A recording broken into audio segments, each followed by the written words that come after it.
आपको लगता है कि भारत और पाकिस्तान के बीच रिश्तों में जो खटास रही है, आतंकवाद को लेकर, कश्मीर को लेकर, उस सब के मद्देनज़र वाकई में कल की बातों को छोड़ना क्या संभव है? देखिए जी, मैं समझता हूँ कि जिधर आज हिंदुस्तान और पाकिस्तान खड़ा है, ये कहना कि बड़े आसानी से हम अपने मसले हल कर लेंगे, ये भी गलत है। लेकिन क्या हम ये मसले हल कर सकते हैं, ये ठीक है। जो मेन इशू है वो कश्मीर, जिसकी वजह से ये इतनी हालात आज यहाँ पहुँचे हैं।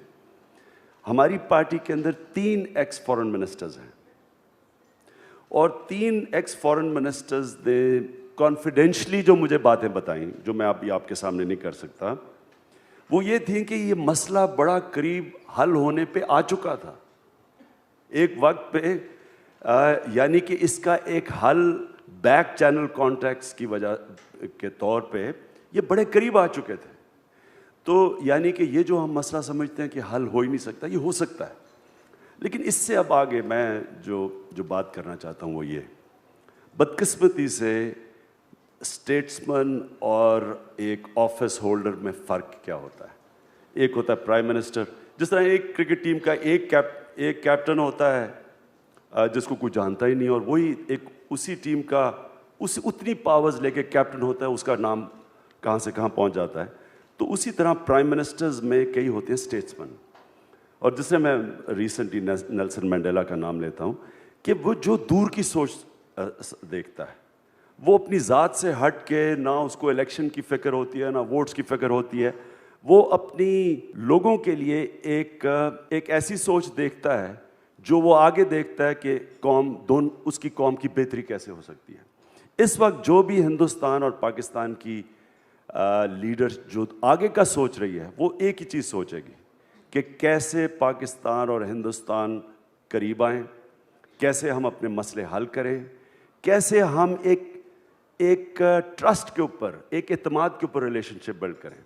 अभी तक जो सबसे बड़ा मसला ये है कि दोनों मुल्क एक दूसरे को ट्रस्ट नहीं करते। तो ये जो नई रिलेशनशिप है, मैं सिर्फ ये आगे आपके सवाल का जवाब देता रहूँगा, लेकिन मैं समझता हूँ कि अब 21वीं सदी के अंदर एक नई सोच चाहिए। खौफ के ऊपर अब हम अपने फैसले ना करें। इमरान साहब, आपने कहा कि कश्मीर अहम मसला है, लेकिन हम मानते हैं कि आतंकवाद अहम मसला है। हम मानते हैं कि पाकिस्तान अधिकृत कश्मीर में वो तमाम लश्कर तैयबा के आतंकवादी ठिकाने जिनको अब तक नेस्तनाबूद नहीं किया गया है, वो सबसे बड़ी दिक्कत है। पाकिस्तान तैयार करता है कसब को, उन्हें भेजता है मुंबई में आतंक फैलाने के लिए। जब तक कि पाकिस्तान की सरकार और आपकी ISI इन टेररिस्ट कैंप्स को बंद नहीं करती, आपने विश्वास की बात की, ट्रस्ट की बात की, वो विश्वास कैसे बनेगा? देखिए, आज का मौजू आपका क्या है? छोड़ो पुरानी बातें, आगे का सोचो। अब जो भी पहले हुआ, क्योंकि मैं तो उसका जिम्मेदार नहीं हूं ना, मैं तो आपको वो नए पाकिस्तान की जिम्मेदारी लेता हूं। इंशाल्लाह जो भी हम आपसे बात करेंगे, मैं आपको गारंटी करता हूं कि उसके ऊपर हम पूरा खड़ा होंगे। यानी हम कोई आपको ये कभी हमारे से एतराज़ नहीं होगा कि इन्होंने ये कहा और नहीं किया। इंशाल्लाह जब हम आपको कहेंगे कि पाकिस्तान की ज़मीन से किसी किस्म की दहशतगर्दी नहीं होगी, वो फिर नहीं होगी। पाकिस्तान तहरीक इंसाफ के अगर वायदों को हम देखते हैं तो आपने कहा कि अगर आपकी सरकार बनती है तो उसके 90 दिन के भीतर, 90 डेज़ के अंदर आप आतंकवाद को ख़त्म कर देंगे। पाकिस्तान के भीतर उस पर आप काबू पा लेंगे। तो कैसे किया जाएगा ये? कैसे आप आतंकवाद पे काबू पाएंगे 3 महीने के अंदर? इतनी मुश्किल हिंदी इस्तेमाल, आपका मतलब कि दहशतगर्दी को आप कह रहे हैं कि 90 डेज़ में आप ख़त्म कर देंगे। इसका क्या हमने नाम क्या था? आतंकवाद। अच्छा, देखें, ये ज़रा आप सबके लिए समझना है मसला क्या है इस वक्त, क्यों पाकिस्तान जंग हार रहा है दहशतगर्दी की। दहशतगर्द जो मिलिटेंट्स हैं, ये कितने हैं?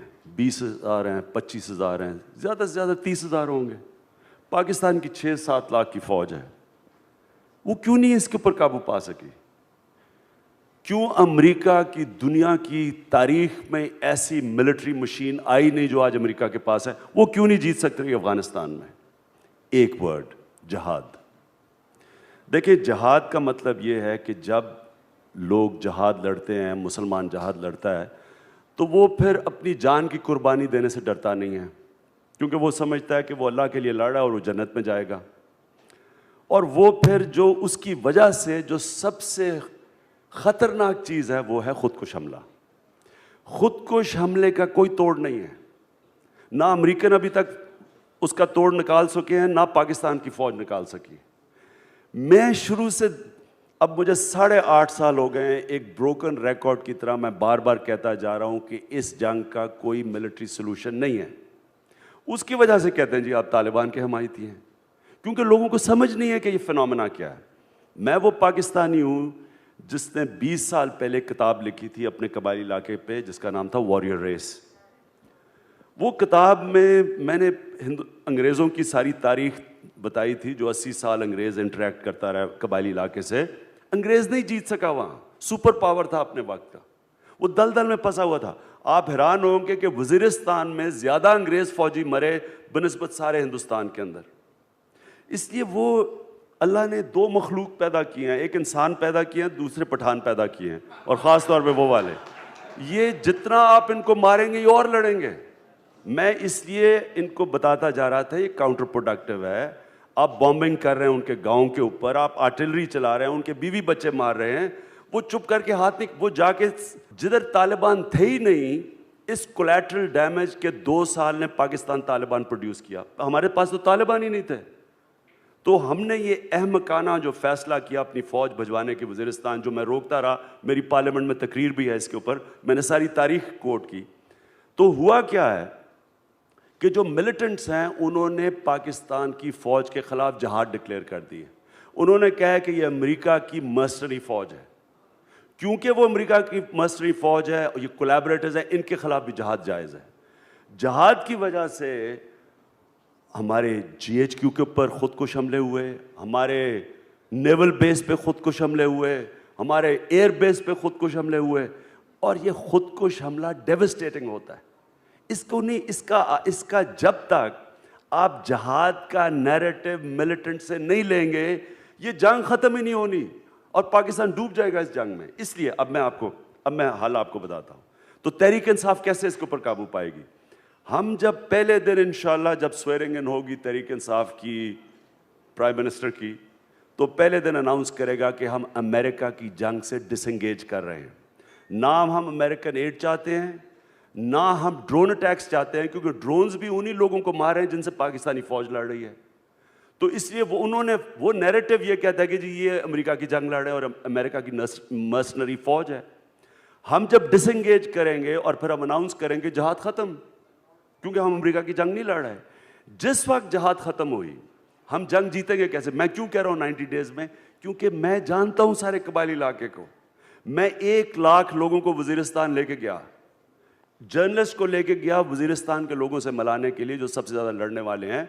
उनको सिर्फ ये बताने के लिए लेके गया था कि जर्नलिस्ट जब उनसे पूछेंगे कि क्या अगर जहाद ख़त्म होगी आप अपने इलाके को वापस ले लेंगे, आपके पास, हमारे पास 8-9 लाख कबाइल के लड़ने वाले लोग हैं, मिलिटेंट्स हैं।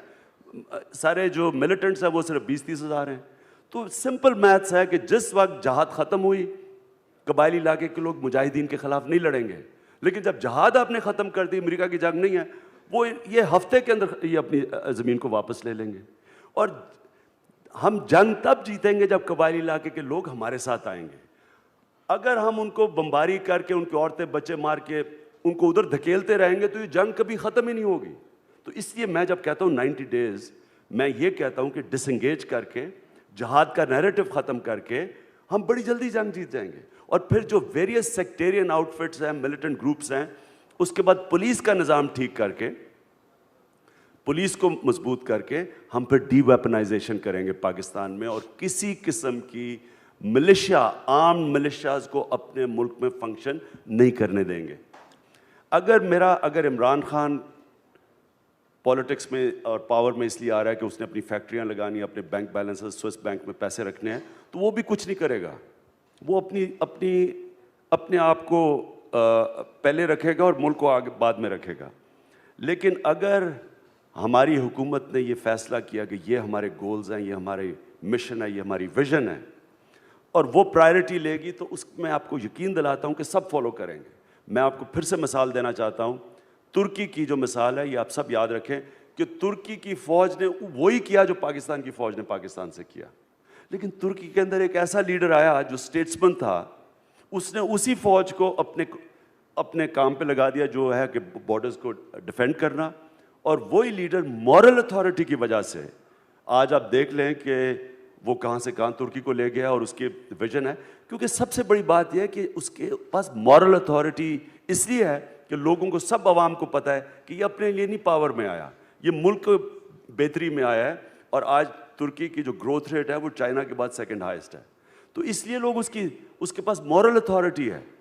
देखिए, अगर एक डेमोक्रेटिक गवर्नमेंट अपनी मॉरल अथॉरिटी खो बैठती है तो फिजिकल अथॉरिटी फौज के पास होती है।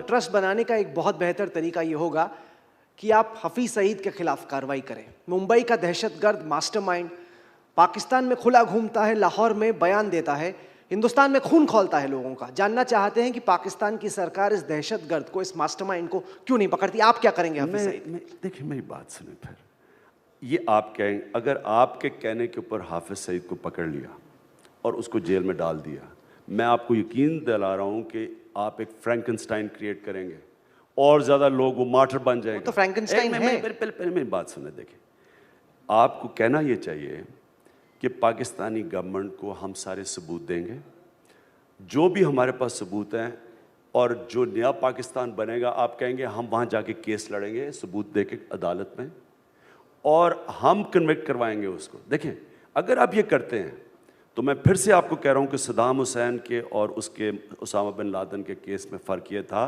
कि सद्दाम हुसैन को एक ड्यू प्रोसेस ऑफ लॉ के ज़रिए सज़ा दी गई, उसामा बिन लादेन को कत्ल किया गया। उसका फ़र्क यह है कि उसामा बिन लादेन कल्ट बन चुका है, और ये आप कल्ट नहीं बनाना चाहते, आप मार्टर्स नहीं क्रिएट करना चाहते। ये कहना कि चलें, अगर आप अगर समझते हैं, मैं तो बिलीव करता हूं कि इनोसेंट टिल प्रूवन गिल्टी, और अदालत के अंदर ही फैसला करे। नहीं, पर आपने कहा कि सबूत दीजिए। सबूत तो दिया जा चुका है पाकिस्तान की सरकार को, लेकिन फिर भी कोई कार्रवाई नहीं होती, कोई एक्शन नहीं होता। मैं नहीं जानता, लेकिन मैं इतना जानता हूं कि इंशाल्लाह नए पाकिस्तान में अगर आप सबूत देंगे, आप, और मैं ये भी आपको कह दूं, कोई पाकिस्तानी मैं नहीं जानता जिसने कंडेम नहीं किया जो मुंबई के अंदर हुआ है। सारे पाकिस्तानियों ने अक्रॉस द बोर्ड कंडेम किया। मैं तो रिलीजियस दीनी जमातों की बात कर रहा हूँ, उन्होंने भी कंडेम किया। तो पाकिस्तान भी चाहता है कि जिसने बेकसूर लोगों को मारा और हमने लाइव टीवी पे देखा, उनको सजा मिलनी चाहिए। पर ये तो एक मिनट बात सुने। देखें, ये कहना कि आज मैं आपके ऊपर क्वेश्चन पोज करता हूँ, हम कहेंगे जी यहाँ कोई समझौता एक्सप्रेस कोई थी, उसमें कोई लोग मारे गए, कोई लोग मुलव्वस थे, हम कहेंगे जी उनको पकड़ के जेल में डाल दिया। आप डाल देंगे उनको जेल में? आप नहीं डालेंगे। आप कहेंगे हमें सबूत दे, अदालत में आप केस करेंगे। तो जब आप में ट्रस्ट हो गया, दोनों हुकूमतों के बीच में ट्रस्ट हो गया, और हमने फैसला कर लिया कि हम अपनी ज़मीन इस्तेमाल किसी टेररिस्ट को नहीं करने देंगे, तो उसके बाद हमारे इंटरेस्ट में होगा कि कन्विक्शन हो। नहीं, पर हफीज सईद तो अभी भी लाहौर में स्पीचेस देता है और वहां पे लोगों को कहता है कि जाओ हिंदुस्तान में लोगों को मारो। ये तो एक आतंकवादी है जो अभी भी लगातार टेररिज्म की बातें करता है। ये कोई छिपी छिपाई बात नहीं है, तो खुलेआम हो रहा है। हमारे पाकिस्तान में नहीं होगा ये, आप ये वादा कर रहे हैं? मैं आपको अपना वर्ड दे रहा हूं। मैं कह रहा हूं कि आगे जो आपने जाना है उसके अंदर ये नफरतों की, या पॉलिटिक्स, ये नफरतों के ऊपर जो कैश इन करते हैं लोग, हम इसकी इजाज़त नहीं देंगे। मैं इतना जानता हूं कि तहरीक इंसाफ की हुकूमत जब आपको एक वादा करेगी कि हमारी ज़मीन से कोई मिलिटेंसी नहीं होगी, मैं आपको यकीन दिलाता हूं कि हम सबको अपने साथ लेके चलेंगे पाकिस्तान में। देखें, पाकिस्तान में एक रियलाइजेशन आ गई है, ये नया पाकिस्तान बनने जा रहा है। इस पाकिस्तान में लोगों को ये खौफ आ गया है कि अगर हमने अपना तर्ज हुकूमत ना बदला, अपना गवर्नेंस सिस्टम ना बदला, पाकिस्तान को ऐसा ना चलाया जैसे कभी अभी तक नहीं चलाया, तो आगे हमें एक बहुत खौफनाक दौर नज़र आ रहा है, केओस नज़र आ रहा है। तो इसकी वजह से तो लोग तहरीक इंसाफ की तरफ आ रहे हैं, क्योंकि लोग वो बाकी सारी जमातों से डिसल्यूजन होके वो एक नया पाकिस्तान देखना चाहते हैं। इसलिए मैं अब आपको सम अप ये करता हूँ कि हमने ये फैसला किया है कि हमारी टॉप प्रायोरिटी है अपने लोगों के ऊपर पैसा खर्च करने की। हमारी टॉप प्रायोरिटी है गुर्बत ख़त्म करने की। हम चाइना की तरफ क्यों देखते हैं कि चाइना दुनिया की तारीख में एक मुल्क ने 20 सालों के अंदर 40 करोड़ लोगों को गुर्बत की लकीर से निकाल के ऊपर ले गए। ये अब पाकिस्तान की प्रायोरिटी ये है कि हम अपनी गुर्बत ख़त्म करें, अपने लोगों के ऊपर पैसा खर्च करें, ह्यूमन डेवलपमेंट करें, लोगों को तालीम दें। वो हम नहीं दे सकते अगर हमने सारा पैसा हथियारों पे खर्च करना है और ये आर्म्स रेस पे खर्च करना है। तो जो नया दौर हम देख रहे हैं उसमें ना हम मिलिटेंसी देख रहे हैं, ना मिलिट्री एक्शंस देख रहे हैं। हिंदुस्तान से हम चाहते हैं कि बिल्कुल हमारी वो रिलेशनशिप हो जो कनाडा और यूनाइटेड स्टेट्स की है। इंशाल्लाह बॉर्डर्स भी खुल जाएं, वीज़े भी आपके आ जाएं, ट्रेड शुरू हो। मैंने वो बड़ा क्लोजली पढ़ी है जो नीतीश कुमार की बिहार के अंदर परफॉर्मेंस है।